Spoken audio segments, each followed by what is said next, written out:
Have you heard the old saying, you must love yourself before you can love anyone else? People often share that as the ultimate friendship and relationship advice, but they don't provide any guidance on how to love yourself.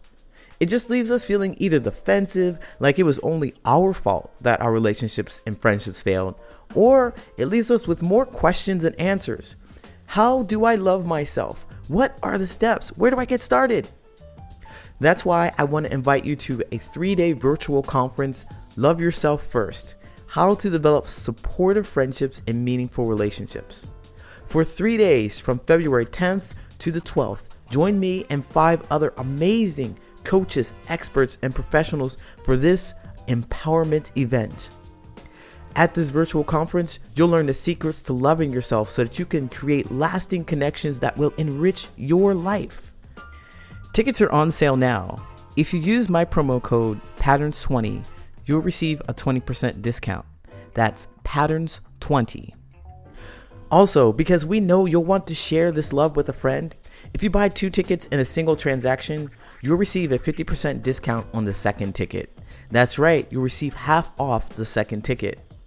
So if your friendships and relationships are missing the joy, affection, and genuine conversation that you deeply desire, then you need to get your tickets for this 3-day Love Yourself First conference. Reserve your space by going to alwaysloveyourselffirst.eventbrite.com. And don't forget to use the promo code PATTERNS20. Once again, get your tickets at alwaysloveyourselffirst.eventbrite.com and use the promo code PATTERNS20. I'll see you there. Hey, what's going on? My name's Coach Lee Hopkins. My pronouns are he, him, his, and you're listening to the Patterns of Possibility podcast. This is a podcast dedicated to helping you replace harmful patterns with new possibilities. In each episode, we'll explore topics that inspire you to be yourself, live your truth, and make lasting friendships. In this episode, we're going to explore experiences. Specifically, we're going to answer this question: what do you want your next experience to be? Are you ready? Let's go.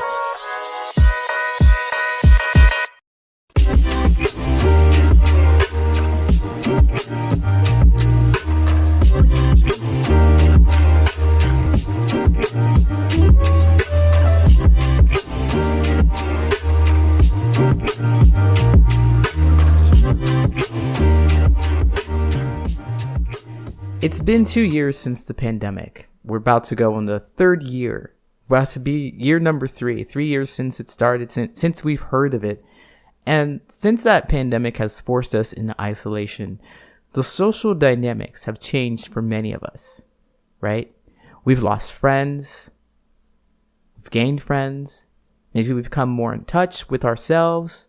Maybe we got closer to the loved ones that we once took for granted. But now as the world seems to be opening up more and the year seems to be changing from 22 to 23, wow, it's I remember when I was a kid, that was so far in the future for me. I couldn't even fathom 2023. Wow. But here it is, just in a few days, 2023.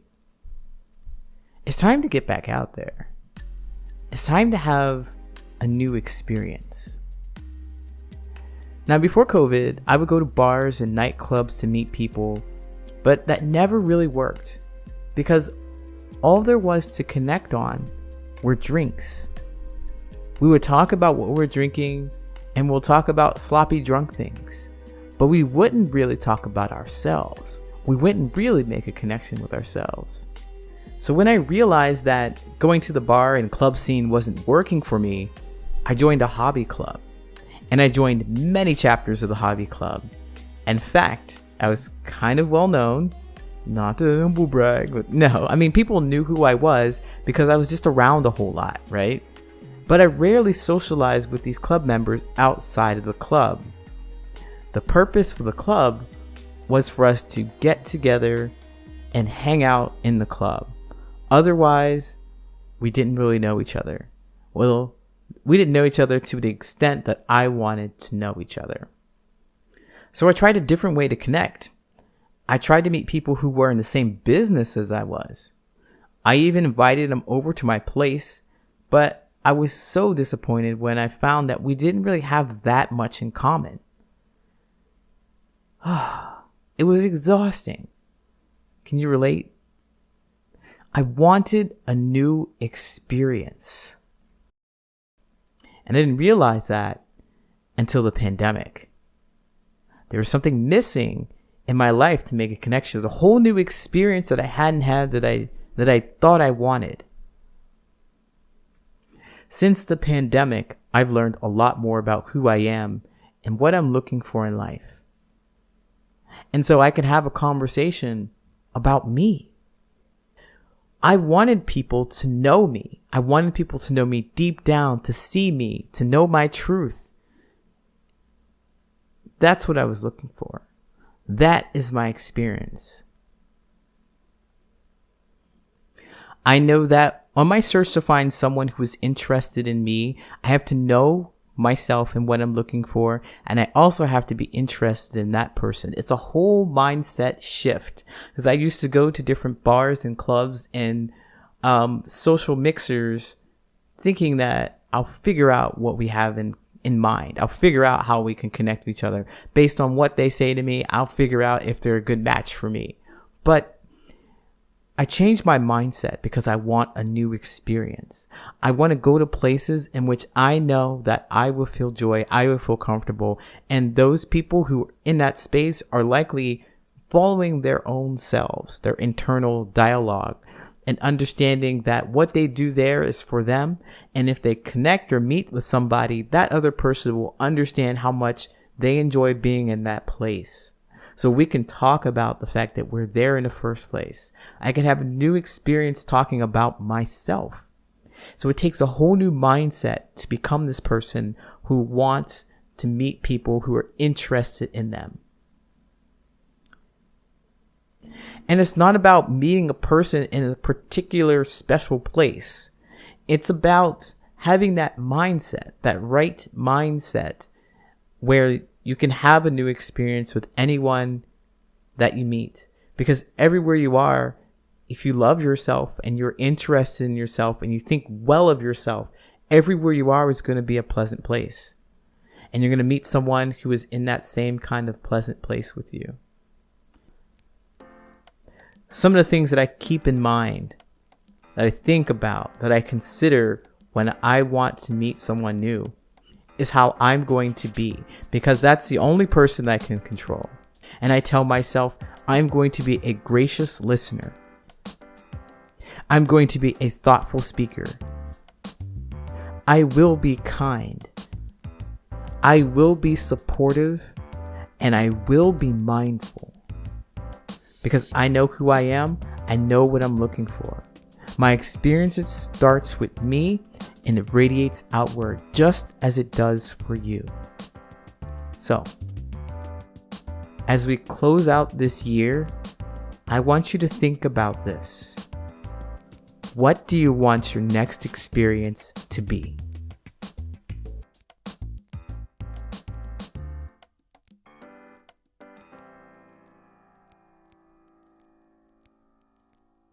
I'll be right back with the Answer Reddit friendship advice question.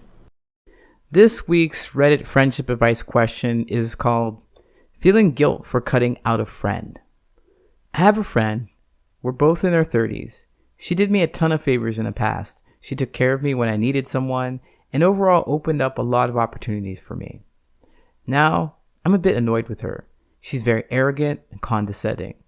She will argue over anything I have an opinion on, and when she states her own opinion as fact, she can't pull out the receipts to back her up, nor will she admit the possibility of her being wrong when I counter-argue with evidence of my own. At some point, she started excluding me from everything and barely keeps in touch. She just quietly lurks on my Instagram. One time, she asked me how much I earn, and once she found out I make more than double, she started to distance herself from me a bit. In all honesty, I think she's jealous and acts like I owe her from all the favors in the past.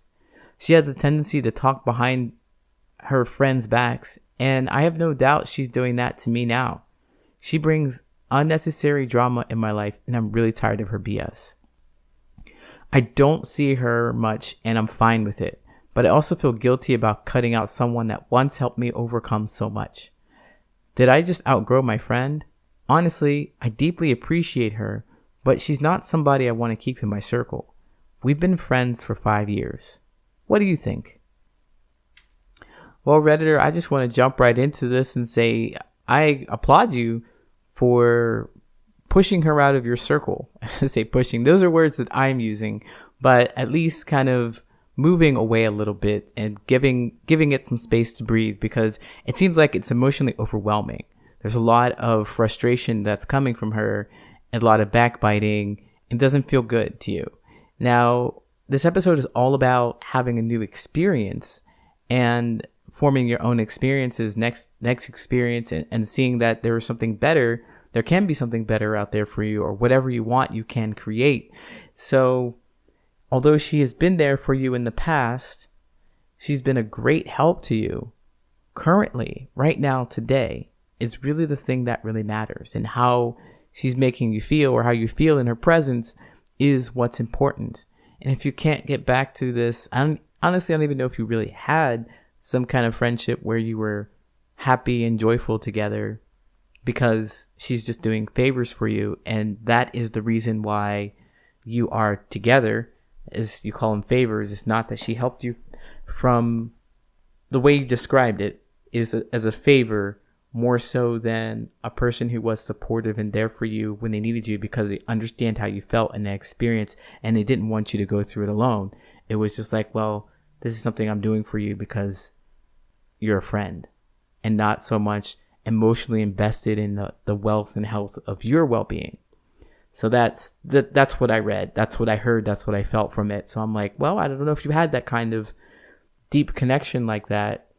And if she has a tendency to talk behind people's backs, it can make you feel a bit insecure and not really well close to her. So you may feel guilty about cutting her out of your life or pushing her away. Those are my words. But you may feel guilty about that just because she put in energy and time into you. But I'd like you to consider that it was her choice. It was her choice to put in that time and that energy and that effort to help you. And you don't owe her anything because of that. She did that on her own accord. Whatever her reasons were because of it. Maybe it's that you'd be indebted to her and that you feel close to her. That's something that I would have done as a person who was insecure.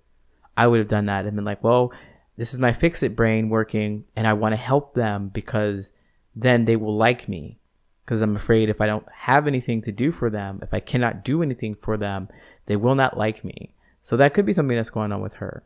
But with the focus on you is that you don't like this behavior that's happening and you don't see an end to it. So you have a choice to continue on with the behavior and try to change it, or you can step back and give it some room to breathe and have less of it. And I like the second option. I definitely believe that one thing that you could do, though, is shed light on the actual problem of you felt like you're not being heard and understood. And here are some reasons why. But it is very likely that based on her patterns of behavior, that she will not hear you, because when you pull out receipts and other conversations about facts, she's not going to hear those. So it might be best to just let this one go and find a new experience. Redditor, thank you so much for posting. I know that you didn't ask me to answer your question, but I did, and I hope that this helps. Best of luck to you. Take care.